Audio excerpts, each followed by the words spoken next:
ஒன்னிடிய தமிழர்களுக்கு வணக்கம். இலங்கை அதிபர் தேர்தல் நடந்து முடிஞ்சிருக்கு. தேசிய மக்கள் கட்சியைச் சேர்ந்த அனுரகுமார திசாநாயக்கா ஒரு பெரிய வெற்றியை பெற்றிருக்காரு. இந்த வெற்றியை எப்படி பார்க்கணும், இதனால் இந்திய இலங்கை உறவு, இலங்கை தமிழர்களோட வாழ்க்கை, இந்த மாதிரியான விஷயங்கள்லாம் என்ன மாதிரியான மாற்றம் ஏற்பட போகுது, இல்லை அப்படியே தான் இருக்குமா, இதெல்லாம் பற்றி பேசுகிறதுக்காக ரிட்டையர்ட் மிலிட்ரி கர்னல் ஹரிகரன் நம்மளோட இணைஞ்சிருக்காரு. சார் வணக்கம். சார் வணக்கம்பா. எப்படி இருக்கீங்க சார்? நல்லா இருக்கேன். ஸோ நம்மளோட நெருங்கிய ஒரு அண்டை நாடான இலங்கையில் ஒரு முக்கியமான தேர்தல் முடிஞ்சிருக்கு. ஒரு புதிய அதிபர் வந்திருக்காரு. இது இந்திய இலங்கை உறவு எப்படி இருக்கும் சார் இந்த வெற்றியின் மூலமாக? இது பெரிய இலங்கையை பொறுத்தவரை பெரிய பாதிப்பு. இது முக்கியமாக பார்த்திங்கன்னா 2022 அந்த நடந்த ஒரு புரட்சினே சொல்லலாம். மக்கள் தானாக முன்வந்து இளைய சமூகம் ஆட்சி மாற்றணும் அப்படின்னுட்டு திட்டவட்டமாக வந்தாங்க. அதனால் அதுக்கு கிடைத்த மிகப்பெரிய வெற்றி இது. அப்படித்தான் பார்ப்பேன் நான். இது திசாநாயக்க அதுக்கு பிறகு தான் சேர்ந்தார். மக்கள் அந்த எழுச்சி தாமாக முன்வந்து அந்த கோவிடுக்கு பிறகு விலைவாசி உயர்ந்துடுச்சு, பணம் இல்லை, யார்கிட்டையும் வேலை இல்லை, அதெல்லாம். அதனால் அந்த எதிர்பார்ப்புகளை இப்போ பூர்த்தி செய்ய இவங்க எதிர்பார்ப்பாங்க. அதனால் பார்த்திங்கன்னா எப்படி ஓட்டளிச்சிருக்காங்கன்னாக்கா, வடக்கிலும் கிழக்கிலும் ஏறத்தாழ எல்லோருமே அங்கே தமிழர்களும் இருக்காங்க, சிங்களவர்களும் இருக்காங்க, முஸ்லீம்களும் இருக்காங்க. அவங்க சஜித் பிரேமதாஸை ஆதரிச்சிருக்காங்க. அதாவது பழைய கட்டமைப்பு. அவர் முன்னால் யூஎன்பியில் தான் இருந்தார். ரணில் விக்ரமசிங்க தலைமையில் தான் இருந்தார் அவர். அதிலிருந்து லாஸ்ட் டைம் பிரிஞ்சு போனார் அவர், லாஸ்ட்டு எலெக்ஷனுக்கு பிறகு. அந்த டைமில் இருந்தது, அதாவது அந்த எதிர்பார்ப்பை சிங்கள மக்கள் ஒத்துக்கலை. இதற்கு என்ன பாதிக்கும் அப்படின்னாக்கா, முக்கியமாக கோட்டபாய ராஜபக்ஷா, அதுவும் அந்த ராஜபக்ஷா குடும்பத்துமையிலேயே பூரணமாக நம்பிக்கை போயிடுச்சு. ஏன்னா அவங்க சிங்களவாதத்தை முன்வைச்சு தான் செஞ்சாங்க. பௌத்த சிங்கள செட்டப்பை முன்னால் வச்சு தான் அவங்க வேலை செஞ்சாங்க. அவங்களுக்கு பெரும்பான்மையான ஆதரவு இருந்தது. அது இழந்துட்டாங்க இப்போது. அதனால் இவர்களுக்கு முழுமையாக ஏகேடின்னு சொல்லுவாங்க அவரை, ஏகே திசாநாயக்க, ஏகேடிக்கு ஆதரவுன்னு நம்ம எடுத்துக்கூடாது. அது இதை எதிர்த்த ஓட்டு. அதாவது இவர் நம்ம மஹிந்த ராஜபக்ஷ, கோட்டபாயா அவர்கள் அந்த செல்வாக்கை இழந்ததை இவங்களுக்கு பிரயோகிச்சிருக்காங்க. அதனால் இவர் இன்னும் திறமையுடன் மக்கள் எதிர்பார்ப்பை பூர்த்தி செய்யணும், இல்லைன்னா தூக்கிடுவாங்க மக்கள். இதை முக்கியமாக பார்க்கணும். எல்லாரும் சோஷலிசத்தை அதுன்னு பார்க்கல. விலைவாசி உயர்வு மற்றும் கரப்ஷன் ரொம்ப அதிகமாகிடுச்சு. எல்லாம் ஊழலை அவர் ரணில் விக்ரமசிங்க அழகாக அந்த இந்தியாவுடன் நல்லுறவை பேணி மற்றும் சீனாவுடனும் அந்த கடன், சீனா, ஜப்பான், ஐரோப்பிய நாடுகள் இவர்களுடன் அந்த கடன் டியூ இருந்துச்சு, அதை தள்ளி போட்டிருக்காங்க. அது இன்னும் முழுமையாக தீரலை. அதனால் இவர் அதே நல்லுறவை தொடரணும். இல்லைன்னா பெருமளவில் திரும்பும் மீண்டும் விலைவாசி உயர்ந்துடும், வேலைகள் போயிடும், எக்ஸ்போர்ட் கம்மியாயிடும். அதனால் இவருக்கு பெரிய சுமை அதிகம். ரணில் விக்ரமசிங்கை விட சுமை அதிகம். அதனால் இவர் ஏற்கனவே நம்ம national security adviser Ajit Doval போய் சந்திச்சிருக்கார் இவர் எலெக்ஷனுக்கு முன்னால். அதனால் ஓரளவு இந்தியா எதிர்பார்த்துருக்கும் இவர் வெற்றி பெறுவார் அப்படின்னு. எல்லாமே ஊகம் பண்ணிட்டு இருந்தாங்க. நானும் நிறைய எழுதியிருக்கேன் இதை பற்றி. அதாவது எதிர்பார்ப்பு இருந்தது தொடர்ந்து. ரணில் விக்ரமசிங்கே அது அவரால் எடுக்க முடியல அந்த கரப்ஷன் கேஸில். ஏன்னா இந்த ராஜபக்ஷ ஃபேமிலியே இன்வால்வ்டு, அதில் எடுக்க முடியல. அதனால் இது ஒரு பெரிய சவால் இவருக்கு, ஏகேடிக்கு. அதை எப்படி செய்ய போகிறார். மற்றும் இந்தியா சார்ந்த சில ப்ராஜெக்ட் இருக்குது, அது இப்போ கோர்ட்டில் இருக்குது கேஸு. ஒன்று அதானி ப்ராஜெக்டு ஒன்று, அதாவது சோலார் செல் வச்சு அது அந்த ப்ராஜெக்டு. அது முன்னால் வந்து அது அதானி அமெரிக்க முதலீடு வந்து அதானி மூலமாக செயலாக்குறாங்க.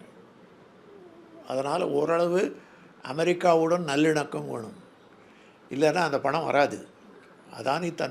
அதானி கூட்டு முயற்சி இல்லை, இந்தியாவும் அமெரிக்காவும் சேர்ந்து கூட்டு முயற்சி.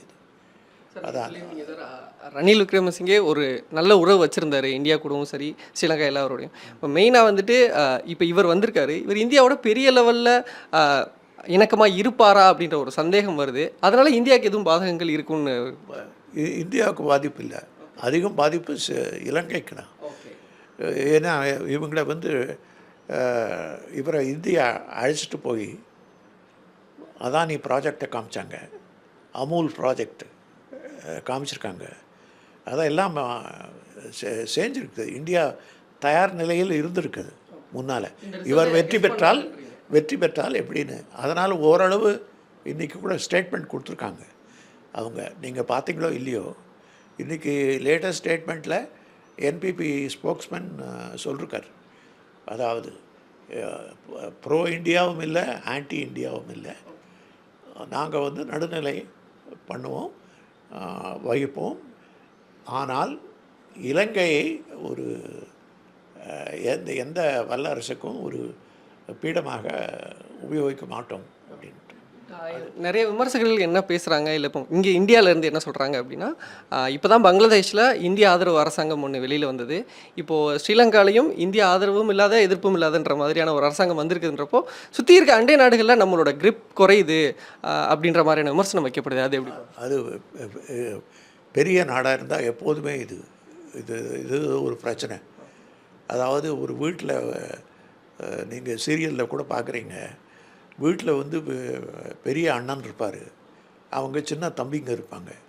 எப்போதும் தம்பிங்களுக்கு அண்ணன் வந்து இதை வந்து அதிகாரம் பண்ணுறாரு அப்படின்னு தோணும். அதே மாதிரி தான் இந்தியாவுக்கு. இது நம்ம தலைவிதி, வேறு வழி இல்லை. இந்தியாவும் இப்போ பங்களாதேஷ் எடுத்துக்கோங்க, அது 4000 கிலோமீட்டர் இந்தியாவோடு தான் இது எல்லை, வேறு வழி கிடையாது. அதே மாதிரி இலங்கை, அவர் ரணில் விக்ரமசிங்கே ஒரு தடவை சொல்லியிருக்காரு எங்கிட்டே, அதாவது இந்த பாலம் அமைக்க போகிறோம் அப்படின்னு ஒரு ப்ரப்போசல் இருந்துச்சு. அது இப்போ வந்து அதுவும் கோர்ட்டில் இருக்குது. அதை பற்றி கேஸ் போட்டிருக்காங்க. அதாவது பாலம் வர்றதுக்கு முன்னாலேயே அதை வந்து அவர் சொன்னார், எதுக்கு பாலத்தை எதிர்க்கிறாங்க இந்தியாவில், அந்த பாலம் இருந்தால் நீங்கள் அம்மன் தோட்டாவை சாயங்காலம் போய் சேர்ந்துடலாம், உங்கள் பட்டாளம் ராமேஸ்வரத்தில் கிளம்பினா போய் சேர்ந்துடும் அப்படின்னு. அதனால் வேறு வழி இல்லை. இங்கேருந்து 40 கிலோமீட்டர்.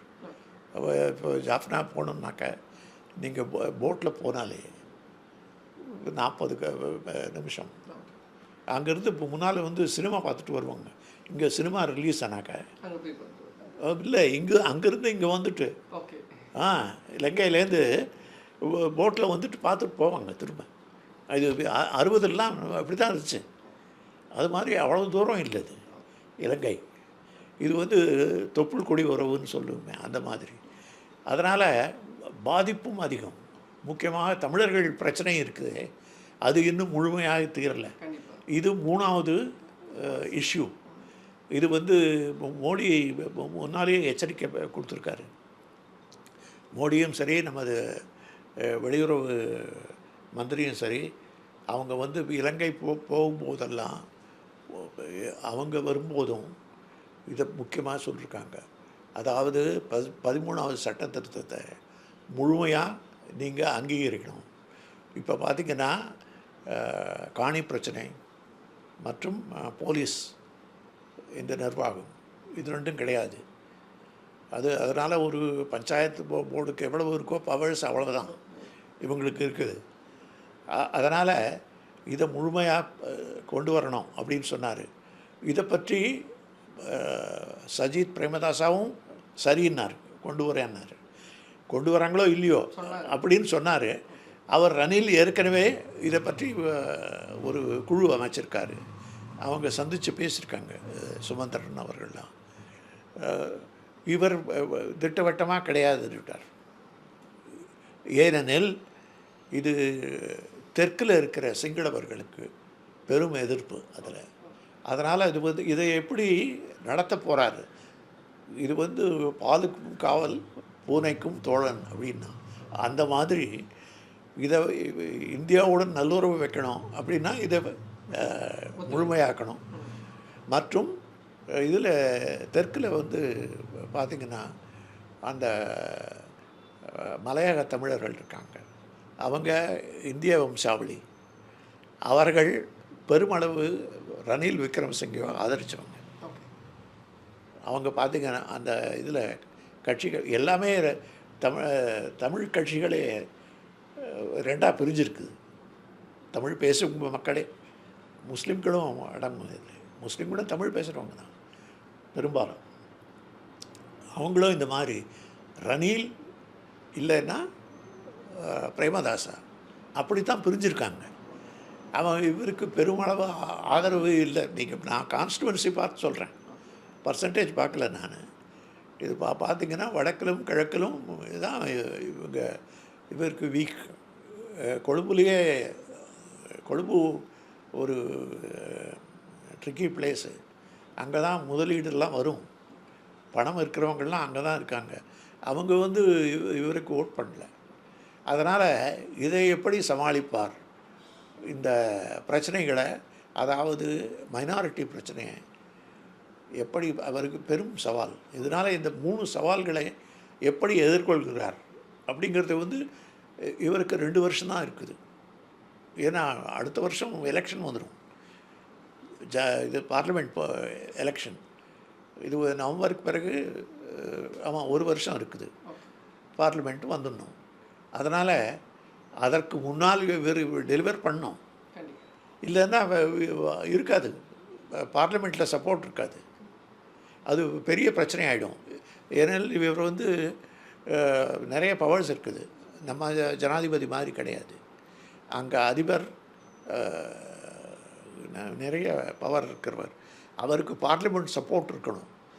அதுவும் 4வது பிரச்சனையாக இருக்குது.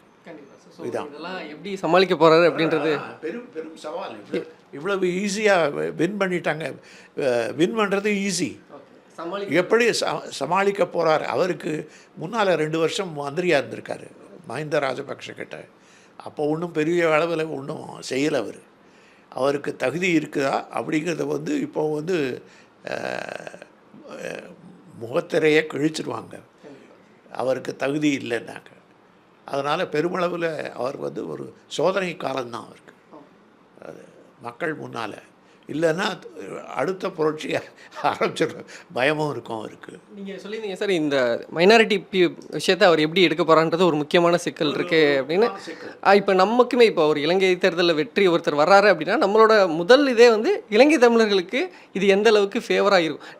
நீங்கள் நிறைய தொடர்ச்சி அதை பார்த்துட்ருக்கீங்க, அதை ஃபாலோ பண்ணிட்டுருக்கீங்க. இவரோட வெற்றின்றது இலங்கை தமிழர்களுக்கு ஏதாவது ஒரு நல்ல விஷயம் நடக்குமா, இல்லை இருக்கிற இந்த நிலைமையில தான் இருக்குமா? அப்படி இப்படி இருக்கிற நிலைமையில் கண்டினியூ பண்ண முடியாதுங்க. இது எல்லாருமே அனுபவிச்சது. முன்னால் மஹிந்தா இருந்தார், அதுக்கு பின்னாடி கோட்டபாயா வந்தார். கோட்டபாயா முழுமையாக முதல்லையே சொல்லிட்டார், அவர் கிடையாது, இந்த காணி பிரச்சனையும் இதுவும் கொடுக்க முடியாது, ஏனெனில் மெஜாரிட்டி ரூல் தான் இங்கே அப்படின்ட்டார். இவர் அதே சொல்லிட்டு வந்திருக்காரு, அவர் ஓட்டு தான் இவருக்கு வந்திருக்குது. அதனால் அதை கண்டினியூ பண்ண முடியும். ஏன்னா மக்கள் ஒரு விருப்பத்தை காட்டியிருக்காங்க இது தொடர்பாக. அது பார்த்திங்கன்னா முக்கியமாக இலங்கையில் 23 குடும்பம் தான் ஆட்சி நடத்திச்சு இதுவரையில். ஆரம்ப காலத்துலேருந்து, அதாவது அவங்கெல்லாம் அந்த நான் ஜாதியை பற்றி பேசலை, அவங்க கோய்கமான்னு சொல்லுவாங்க. இவர் வந்து அதுலேருந்து வேறுபட்டவர்.